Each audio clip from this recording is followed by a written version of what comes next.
Lineamientos para estimular en arenisca. Cuando se desee estimular en areniscas con mezcla de HCl, HF, debemos considerar los siguientes aspectos. Por ejemplo, si la solubilidad en HCl es menor al 20%. Asimismo, las formaciones tengan alta permeabilidad, por lo general mayor a 100 milidarcy, y temperaturas de formación menor a 200 grados Fahrenheit. Para ello se debe considerar tanto la mineralogía, cuánto va a ser el preflujo y cuál va a ser el tratamiento correspondiente. Por ejemplo, para formaciones donde presenten más del 80% de cuarzo y menos del 5% de arcilla, se puede utilizar un preflujo de HCl al 15%.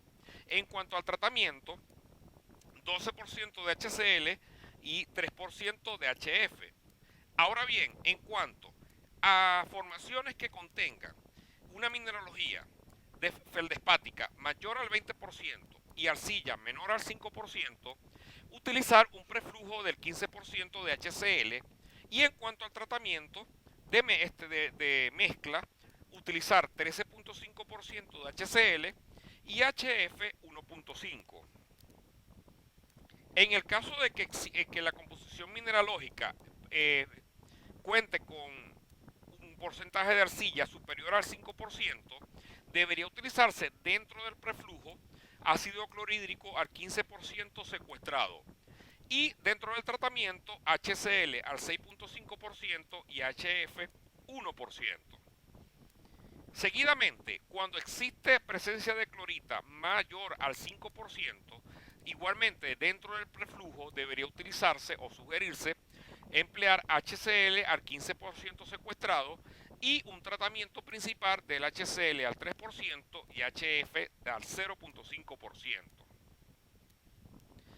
En cuanto a las temperaturas mayores a 200 grados Fahrenheit, podemos denotar que se debe reducir las concentraciones de ácidos indicadas para la temperatura menor a 200 grados Fahrenheit, es decir, las que acabamos de explicar.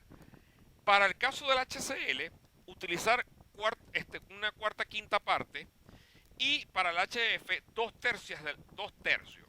Por ejemplo, si para la temperatura de 200 grados Fahrenheit menor correspondía un HCl del 12% y HF al 3%, cuando la temperatura sea mayor a 200 grados Fahrenheit, se debe utilizar HCl al 10% y HF al 2%, respectivamente.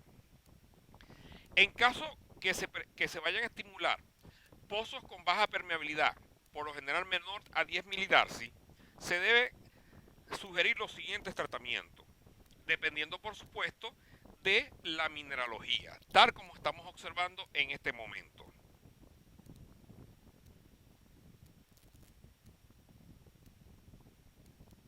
Igualmente se explica como la de la lámina anterior.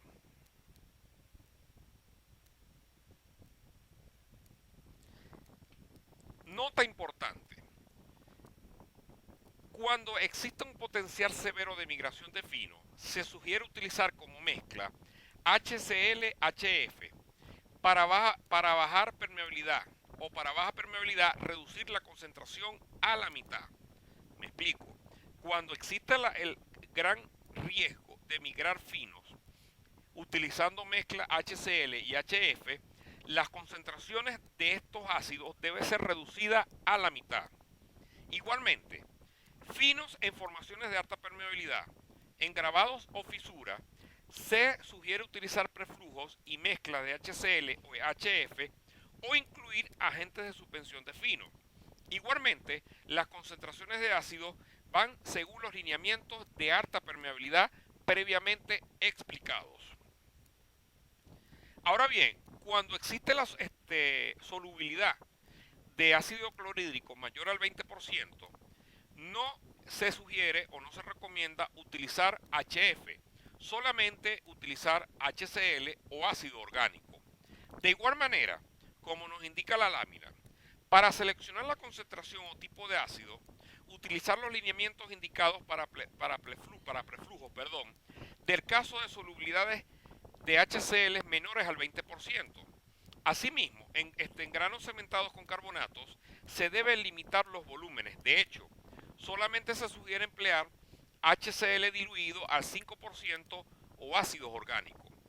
Nota importante: en cuanto se presente la necesidad de secuestrar hierro, se debe evitar el uso de cítrico a concentraciones mayores de 14 libras por cada 1000 galones. En lo posible, utilizar otros secuestradores. Finalmente, como notas generales, a muy alta temperatura, es decir, mayor a 300 grados Fahrenheit, se sugiere sustituir HCl por ácidos orgánicos o bien sea utilizar tratamientos reactivos no ácidos. En el caso de pozos de gas condensado o muy baja permeabilidad, se deben incluir alcoholes o surfactantes en los fluidos de tratamiento. Por ejemplo, para pozos de gas se sugiere metanol del 30% y pozos de condensado o petróleo isopropanol al 20%. Finalmente, para rangos de permeabilidades entre 10 y 100 milidarcy se recomienda emplear concentraciones de ácidos intermedios.